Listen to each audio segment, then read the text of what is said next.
नवरात्रि शुरू हो गए। सबसे पहले तो नवरात्रि की सभी को हार्दिक शुभकामना। अब जो माता दुर्गा है वो पूरी तरीके से रिप्रेजेंट करती है फीमेल्स को, एंड उन्हीं को हम एक एक करके सारे के सारे पार्ट्स में जानेंगे। जैसे कि आज नवरात्रि का पहला दिन है एंड ये रिप्रेजेंट करता है शैलपुत्री को। उन्हीं के बारे में डिस्कस करेंगे। शैलपुत्री जो है वो डॉटर की फॉर्म में है एंड उन्हें जाना जाता है उनके इनोसेंस की वजह से, उनकी प्योरिटी की वजह से। अब जैसे कि हम सब जानते हैं शैलपुत्री डॉटर की फॉर्म में है, सो वो ज्यादा बड़ी नहीं है, वो एक बच्ची ही है एंड वो ज्यादा बड़ी नहीं है, इसलिए वो इनोसेंट भी है। एंड ये चीज इस चीज को भी रिप्रेजेंट करती है कि बच्चे को इनोसेंट होना चाहिए, क्योंकि आजकल के हम जैसे कि देख रहे हैं जनरेशन में जो बच्चे हैं वो भी इनोसेंट नहीं है।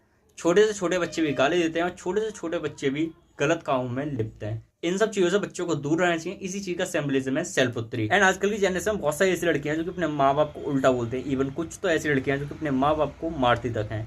अब पता नहीं वो कैसी लड़कियां होती हैं, बट बच्चों को एंड फीमेल्स को एकदम इनोसेंट होना चाहिए। बच्चों को अपना बचपन जीना चाहिए, ना कि गलत कामों में लिप्त होना चाहिए। शैलपुत्री प्योरेस्ट गॉडेस हैं, वो रिप्रेजेंट करती हैं प्योरिटी को।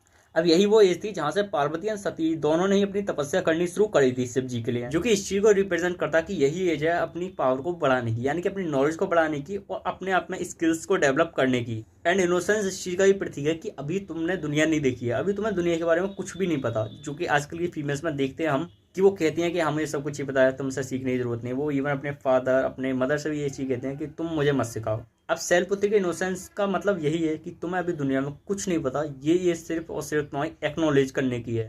अभी तुम्हें दुनिया में कुछ भी नहीं पता, ये उम्र सिर्फ और सिर्फ तुम्हारी नॉलेज को गेन करने की है। सो उस पर ध्यान दो। एंड शैलपुत्री के एक हाथ में लोटस है, जो कि रिप्रेजेंटेशन है प्योरिटी का। लोटस पे कितनी ज्यादा गंदगी गिर जाए लेकिन तब भी लोटस को कोई फर्क नहीं पड़ता, वो उससे इंपैक्ट नहीं होता। लोटस अपनी प्योरिटी को बनाए रखता है, जो कि इस चीज का भी रिप्रेजेंटेशन है कि बुरे लोग आते जाते रहेंगे, उनसे कभी भी अटैचमेंट ना रखें, उन्हें दूर कर दे अपनी लाइफ से, तभी तुम अपने आप को प्योर रख पाओगे। एंड इस चीज को प्ले बॉयज वगैरह से अटैच करेंगे तो आप समझ जाएंगे मैं क्या बोल रहा हूँ। एंड उन्होंने अपने सेकंड हाथ में ट्राइडेंट ले रखा है, जो कि इस चीज का प्रतीक है कि अगर तुम्हें अपनी प्योरिटी को बचाने के लिए लड़ना पड़े या सामने वाले की जान भी लेनी पड़े, तब भी मत हिचकिचाओ। जो कि आजकल के मॉडर्न वर्ल्ड में एकदम सटीक बैठता है। जैसे कि आजकल की सोसाइटी में रेप हो रहे हैं, उनसे बचने के लिए सबसे ज्यादा सटीक चीज यही है कि अपने आप को सेव करने के लिए अगर जान भी लेनी पड़ रही है, ले लो, कोई दिक्कत नहीं।